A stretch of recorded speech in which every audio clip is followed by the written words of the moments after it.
Hello and welcome to Mr. Randy's Wine and Spirits. I'm Mr. Randy, and today we're doing another full review episode. If you're new to the channel, hello, welcome, come on in.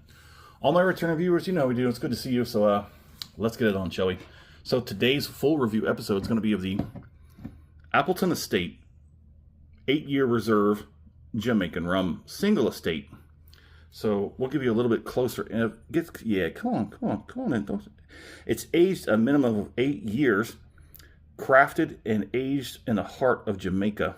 Crafted to commemorate our 250th. Hey, guess what? We also had a 250th anniversary. This rum blend includes select reserve pot still stock from our renowned aged inventory. Established in 1749 in Nassau Valley, it is 43% alcohol by volume. And a quick look at the backside. There you go. 8 years, age statement, no added flavors. Aged in tropical climate of Jamaica, are crafted with Jamaican limestone filtered water. There you go. Imported by Campari. We know Campari. Let's go ahead and let's get this crack, pork, pop, boom. It is synthetic. It does have a nice, ooh, shiny. Let's see. All right. Don't focus on the camera. I got to kind of look halfway in, halfway out. This is one of the things that I'm going to have an issue with once I move from this setup, this platform setup, you know what I'm saying, the vertical to the horizontal. I'm going to have to get some additional screens or something so that I could see, have a camera that's pointed at this and, you know, this. But that's why I do this format, because this is what's important. Yes, I know you love seeing what going on over around where you can't see, you know, all the bloopers and whatnot that happen. No, this is a one-shot deal, baby. We do it all in live. We do it all in real life, live. No edits. Well, actually, sometimes I have to stop or pause the recording. Somebody knocks at the door or something like that, but this is it. I don't edit anything out. I edit stuff in. But I do a 3-part review system. Part 1, off the rip, get it home, crack it open, have my first pour, share my first impressions with you, because that's what we do. Part 2, full review time. We're going to drink it down halfway as we have. Put the cork on it, put it back on the shelf, let it sit for a week and a half. I think rum might not really need a week and a half, but I'm still debating on that. I'm chewing it over. Okay. But while it sits on the shelf, I'm going to go online, find out next to nothing. It's normal. Come back, we'll talk about it. I'll score it, continue to drink it, because part 3, final pour, thusly named, we'll have that final pour in the glass compared to the first pour off the rip and everything in between. Getting back into rums, drop it in the comment section. What do you think about rum? Do you like rum? And if you have suggestions of rums you'd like to see me review, I am all open. Just please don't say Bacardi or Captain Morgan. We've done a few Bacardi. I think we did the white and the gold. We did a Captain Morgan, which was trash, but that was the lower version of the Captain Morgan. You know, I will get the step up from Captain Morgan just so we can knock it out and say it's been done. But I used to drink Captain Morgan majorly when I did drink rum way back when. Let's get this on the nose. We did say it's a blend of pot and column steel spirits done in Nassau Valley. I paid $33.55 out the door for this 43%. Let's get it on the nose. It's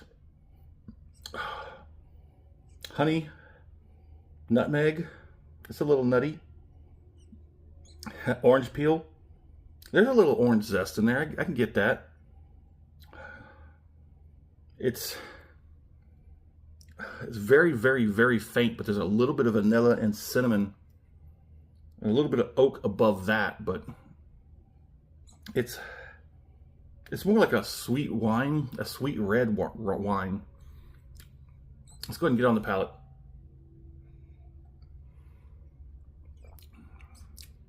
That's really easy. That's really smooth. It's kind of got a sweetness to it. And you get a little bit of flash of caramel. This is the acclimation pour. So on the palate, you can't really trust it until you get a second one on there, because at first you get an explosion, just a burst of things. and your tongue is not calibrated. That's why we go for the second pour. But before we get to that second palating,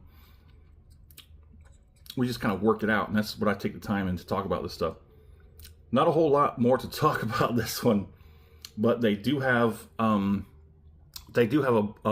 lower expression. It's green. It's like a lime green.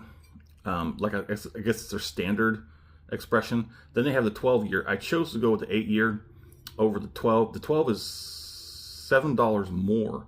So this was on the shelf for $30, and the 12-year was for $37. Let's go ahead and get that second one. We'll move on.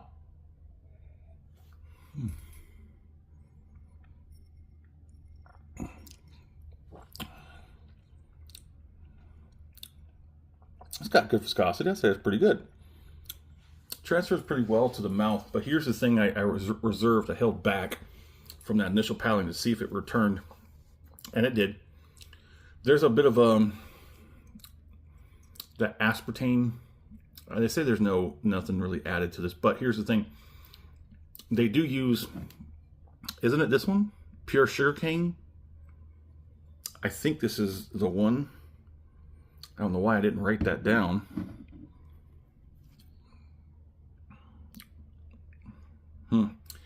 Learn about history. Learn about how we turned a lot of Jamaica into sugarcane fields for massively produced sugar here in the States.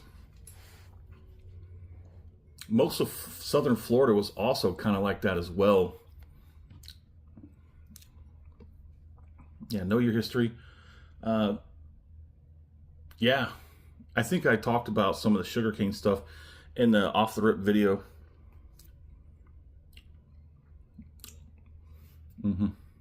Yeah, so I went down a rabbit hole way back when, more than half my life ago, to learn about all the stuff my grandfather was telling me about the sugar canes and how it's produced and how the people, built communities around the sugarcane fields, and they basically started living in the sugarcane fields because it was just, you could get up as bright as early as possible, and you work all day until the sun goes down, and you can get maximum efficiency out of your workers, if we want to call them that.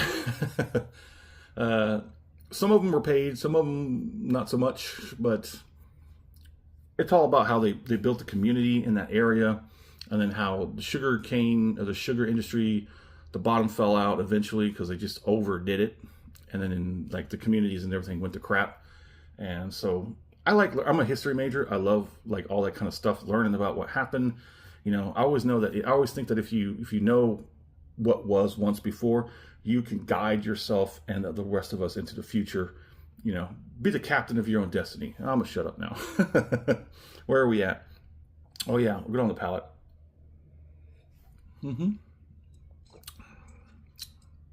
On the palate, there's spice, black tea. I saw that, and I was like, nah, I didn't get that off the rip, but I get it now.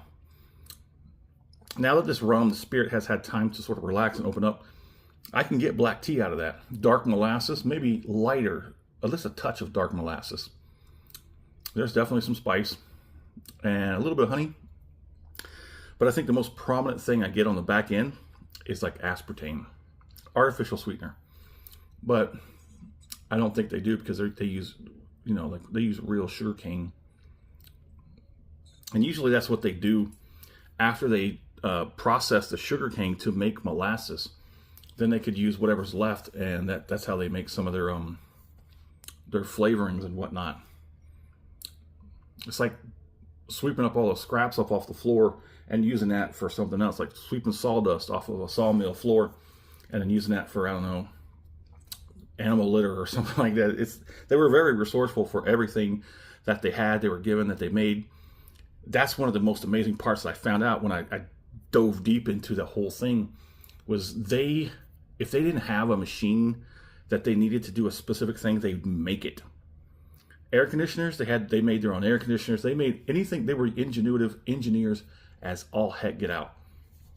These people weren't sitting around waiting for someone to give them a tool. They made their own tools, and they deserve a lot better. Anywho, let's go ahead and do this finish, and we'll move on. If you liked the video, go ahead and hit that thumbs up button for the history lesson as well. Go ahead and, if you haven't subscribed to the channel as of yet, go ahead and do so while you're there. That way, all this great educational and entertainment content comes to you as soon as I release it. Let's do this finish.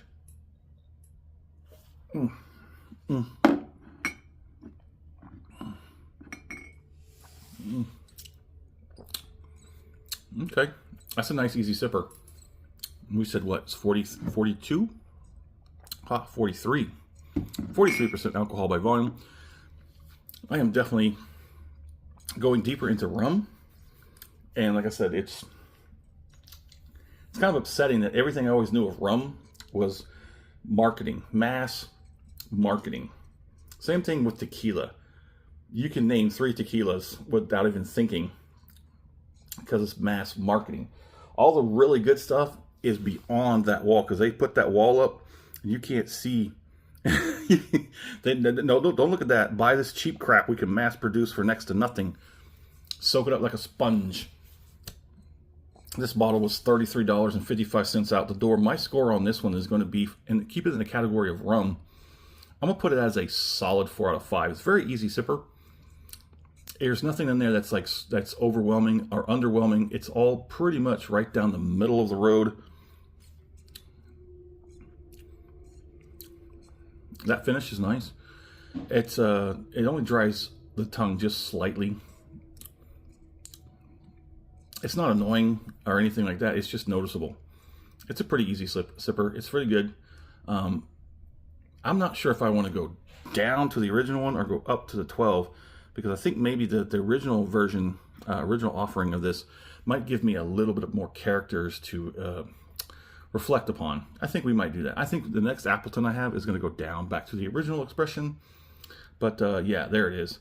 My fair price on this would be, I'd probably like to see this more towards just sub $30 out the door. You can get a lot of pretty decent bourbons for roughly $25 to $30 out the door.